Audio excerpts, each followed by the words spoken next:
Okay, so welcome everybody. This is our Soul Path Community Friday class, and today we're going to talk about Neptune and Jupiter and do a little meditation work to work with the energies that are needed to handle both of these planets.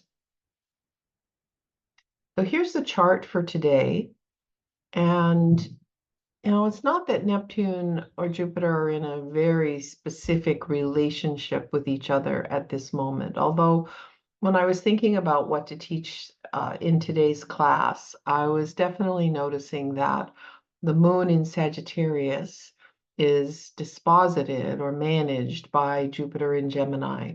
And we know that Jupiter in Gemini was retrograde for the last few months and has recently gone forward.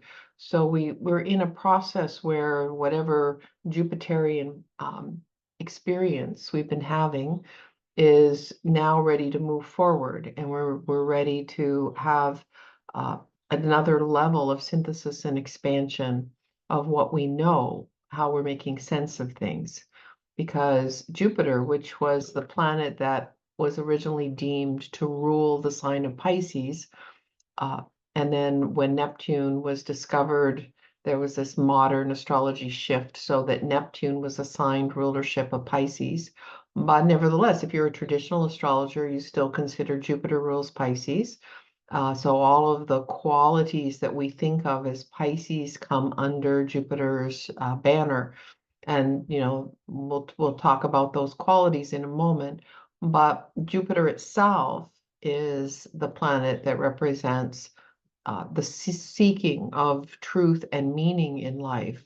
And then we have Neptune. Now it's kind of moved into this higher octave level of high frequency spirituality and connected to the transiting North Node and all these planets in Pisces right now. We've got the Sun at 3, almost 4, Mercury at 13, Saturn at 19. It's like a burst of Pisces. It's like, yeah, go for it. The Neptune is drawing it all in. The Saturn is structuring it. The Mercury is the way that we're using our mind with it. The Sun, of course, casts the light, focuses everything. And, it seems to me, just even talking to people, that we are all experiencing a focus on Jupiter and Neptune at this point in time, that figuring out the meaning of life, learning more, making sense of things, synthesizing information, and being hopeful when it can feel easy to be hopeless, or having surrender and trust and faith when it can be easy right now with the state of the world to feel overwhelmed and completely hopeless. I'm hoping with today that tracking this to your chart, for instance, where Neptune and Jupiter are in your own natal chart and where they are in the sky right now, and have that make meaning for you, what's coming up for you, how you can participate in this, day-to-day evolutionary shift. And so that's what we're about today. So Neptune, and a couple of these slides are slides you've seen before, but we're focusing them in on today's subject. Neptune reflects the part of us that seeks and is spiritual without an intermediary. It's the window through which consciousness peers at cosmos, and through which the light of the cosmos pours into us.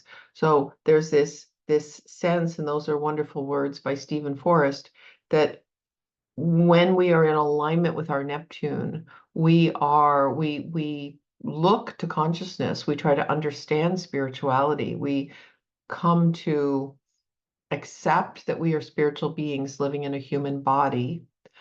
But as we move ourselves through that window, which is transparent, we become the Neptune. And that is what is so important about Neptune, is to realize that it is in us and around us. It is knowable and unknowable. In the psychosynthesis language, we're talking about transcendent and immanent, that the immanent sense of this vibration, this frequency is inside us and we can know it to some degree. But there is a level of it that is so transcendent that it is beyond our capacity to understand, but we touch into it. So with Neptune, we touch into a sense of oneness, of bliss, of transcendence, of being soul connected with other people, with trees, plants, flowers, the ocean, the sky. And we touch into transcendent creativity, the kind of creativity that touches us. Like we start watching a movie and just the filming of the opening minutes is so amazing, so touching that we start to tear up a little bit. That's touching into Neptune. We go to an art gallery and we see a painting that has amazed people for hundreds of years. That's Neptune. We read a novel that is so beautifully written that when we read the words, we want to read that sentence, that phrase over and over again because there's something gorgeous about the language. Interestingly, when Neptune was discovered, at first it wasn't seen. We didn't have a telescope strong enough to see it, but it was considered a nebulous, unseen force that was affecting the orbit of Uranus. It seemed like this planet was sort of vague and deceptive, which turned out to be, the quality that was assigned to it by astrologers. And when we work with Neptune, we must surrender. We must trust. Things are happening with Neptune transits or with Neptune in our own chart that is beyond our human ego level to understand. And so we have to, let go and let God, as they say. The shadow side of Neptune is feeling overwhelmed, oversensitive, confused, wanting to numb out, to be, happy in our little addictions and dependencies. There can be dishonesty and martyrdom and victimization that happens with the shadow side of Neptune. It can represent chronic illness, wasting illnesses, illnesses that are hard to figure out. And certainly in the world as it is right now, it's very easy for us to land in these realms and have difficulty staying in the transcendent side of Neptune. So it takes a lot of spiritual work and working together to be able to pull this off.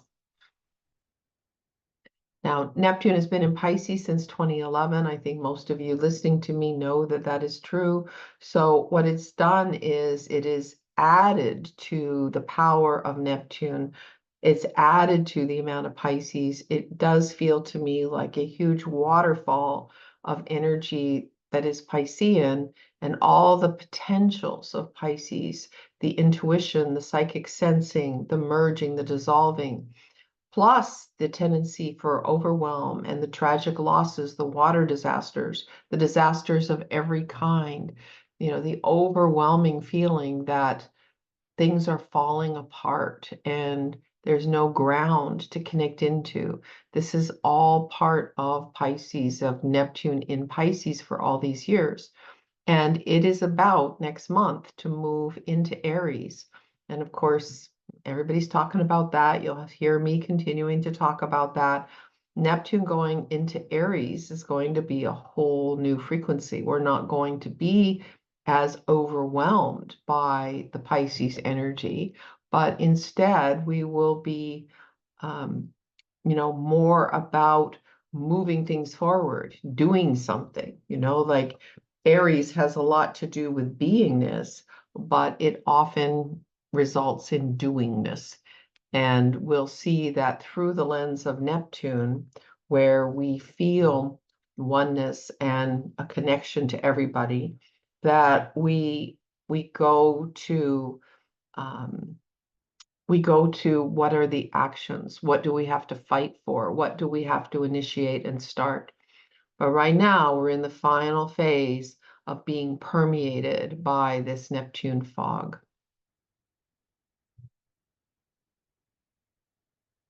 I just love the beauty of this slide. I want to put it in every single talk that I do.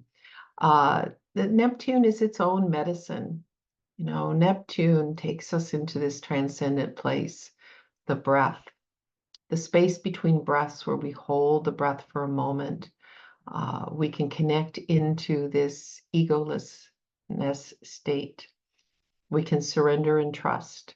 And we find our way into this place through nature, through prayer and meditation, whatever takes us into trance. You know, driving down a quiet highway at night will take us into a Neptunian state. Laying in a beach chair by the ocean and listening to the waves lapping against the sand, that takes us into a Neptunian state.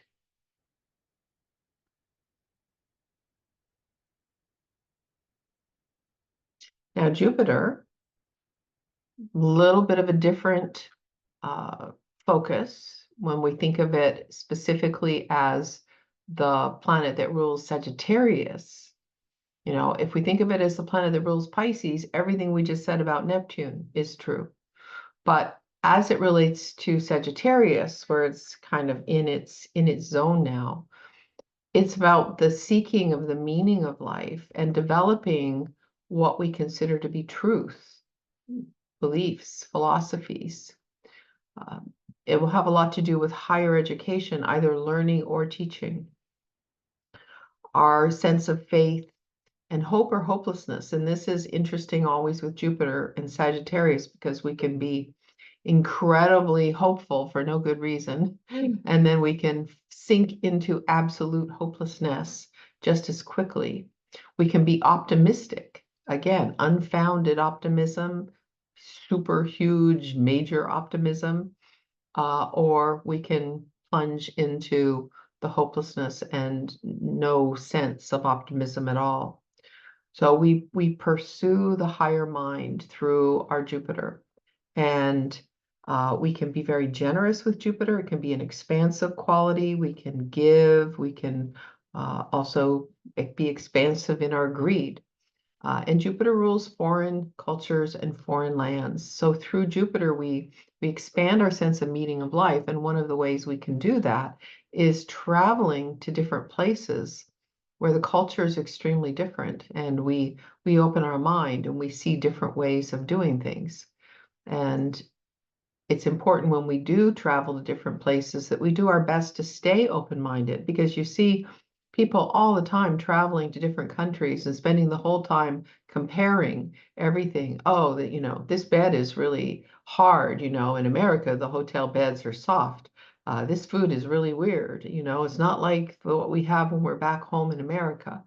So we ideally, when we embrace Jupiter, we truly embrace different cultures and we expand our sense of the meaning of life. So when Jupiter is developing at the highest evolved levels, we can be a philosopher, a teacher of truth, a spiritual teacher. Average level of Jupiter is just being an adventurous, you know, adventurer, humorous, freedom loving, you know, having that unfounded optimism. But if we get into our dysfunctional state of Jupiter, we are overextended, overconfident, pretentious and greedy, maybe hopeless, you know, kind of too much or not enough. That's the thing about Jupiter. We have to go for more, you know, not settle, but not go so high, so inflated that it collapses like a pancake, and not let ourselves give in to the hopelessness and not experience the higher frequencies of what life has to offer. So we can think of that with Jupiter as part of the karmic perspective, that, you know, the karma of Jupiter is probably that in a past life we over-operated or under-operated. And we can have these excess beliefs or limited beliefs. And in this life, we have to gain more information and engage in Mercury or Gemini work. Well, it just so happens that Jupiter is in Gemini for this year that roughly goes from June 2024 to the end of June 2025. So during this past year, we have had a mandate to expand our awareness of things, to understand things that are different from us. And I would say that that's absolutely been the karmic lesson of the election results in the United States and around the world, where there is a big push toward right-wing kind of governments. Those of us who tend to be more progressive are having to look at our Jupiter beliefs and look at the reality of what other people are believing and find some way to make sense of what doesn't necessarily make sense to us. And this is Jupiter in Gemini work, absolutely. As Gemini, the sign of Gemini is all about being curious, being interested, knowing things, being knowledgeable, and synthesizing the information. That's always an important part with Gemini. We're gathering data, gathering details, and the data may be important and meaningful, or it may just be superficial. Pure Gemini doesn't really care too much, just wants to have all the information possible. But to synthesize the information into something that makes sense and helps us ultimately open our mind and be connected to Jupiter and Sagittarius is particularly good use of the Gemini function.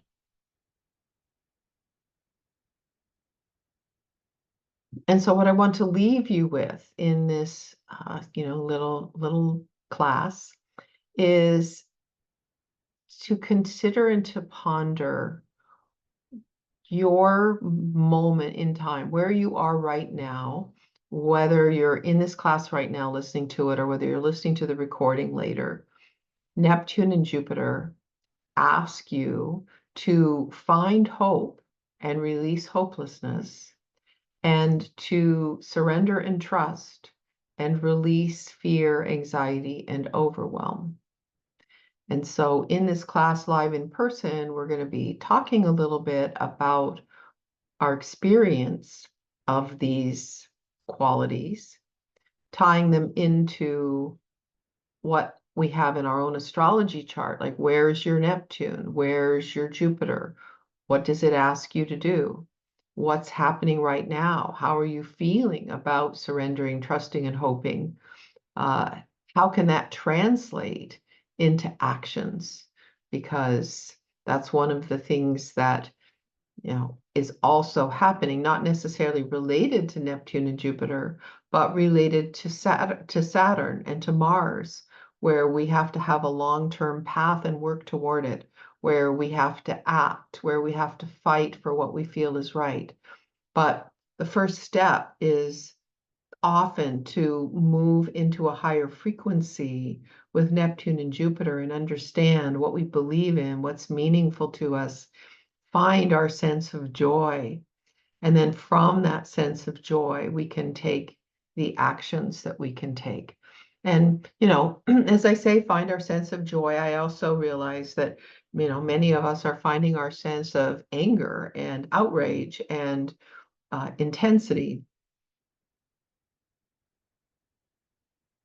However, when we operate purely from those more negative qualities of emotion, we often burn ourselves out.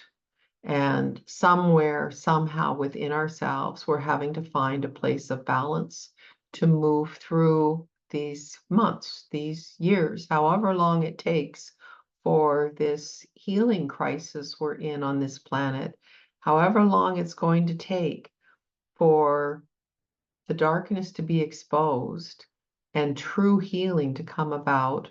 We will do better. We will accomplish more if we can come into high frequency state with these two deeply spiritual planets, Neptune and Jupiter. So that's what I wanted to share with you today. And now we'll talk a little bit and maybe we'll do a little meditation.